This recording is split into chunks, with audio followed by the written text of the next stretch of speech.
Hello everyone, thanks for coming outside with me today. Today I would like to come out here and shoot and review Iron Will Outfitters V100 series Broadheads. I did shoot it the other day and I made the mistake of shooting the field point first and the Broadhead second, and at 40 yards, 2 cold shots, I shaved a vein almost clean off on the field tip with the Broadhead.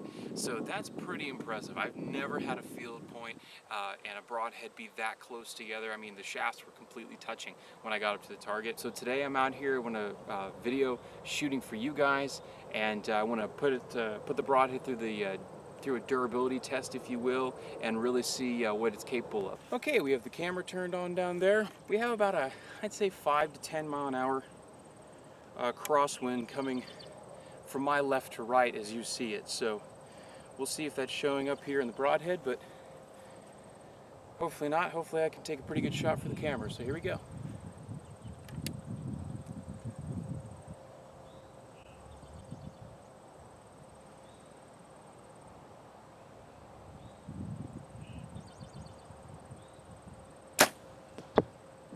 Okay, let's run down and see what we got. 40 yards, a laser verified 40 yards, first shot of the day, and we're about, I don't know, maybe 1.5 inches off center.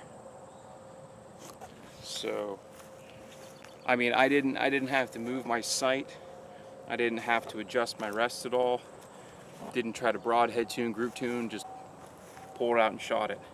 So that is amazing to me. That is very impressive. That is by far the most accurate fixed blade that I've ever had. You might be wondering why I'm holding this target still when I haven't pulled this arrow out, particularly this sharp broadhead sticking out at the end. Here's a little tip for all of you that are starting to archery hunt.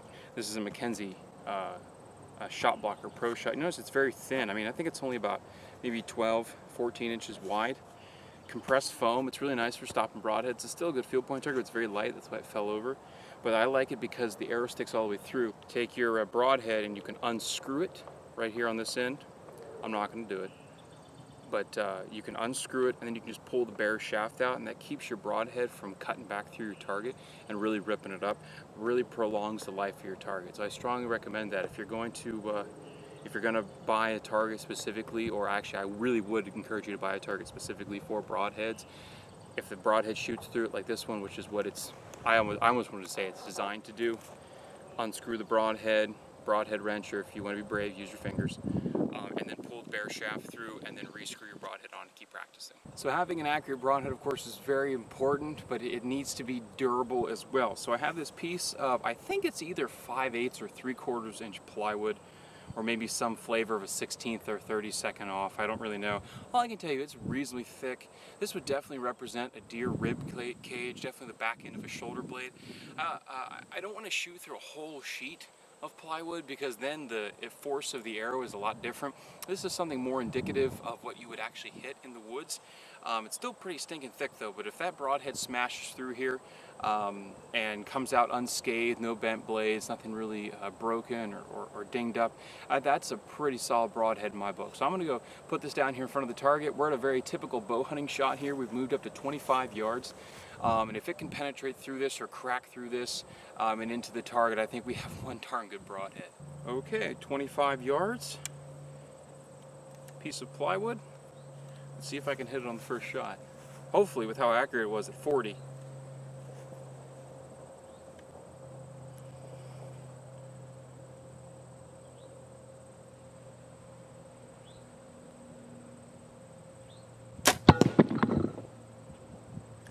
I'd say that was pretty definitive. Let's go take a look.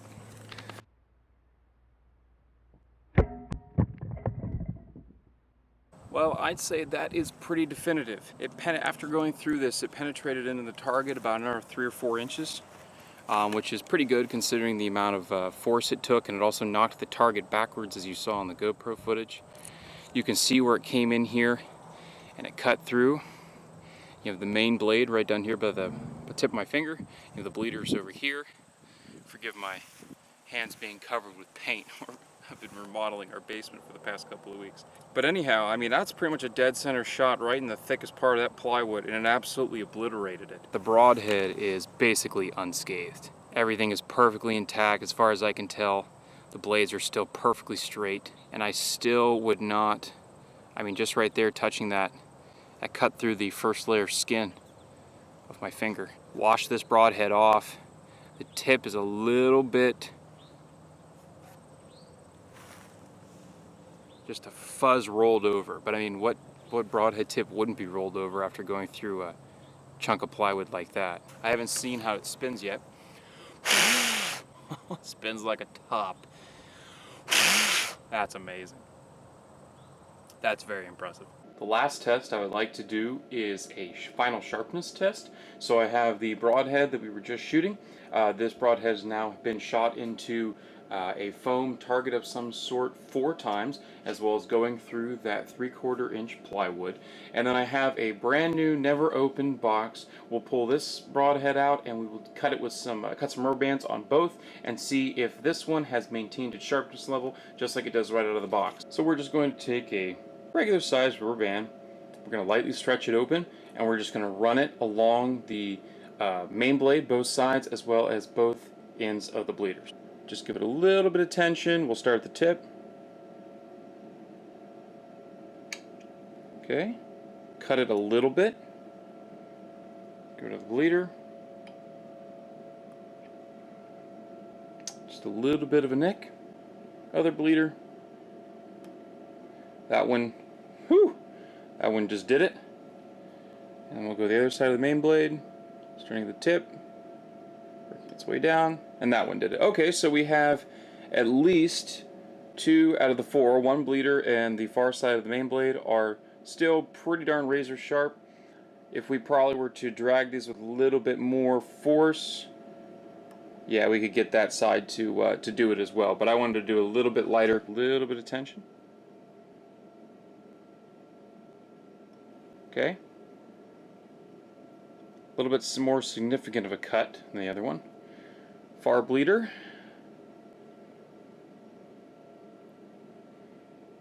Little cut.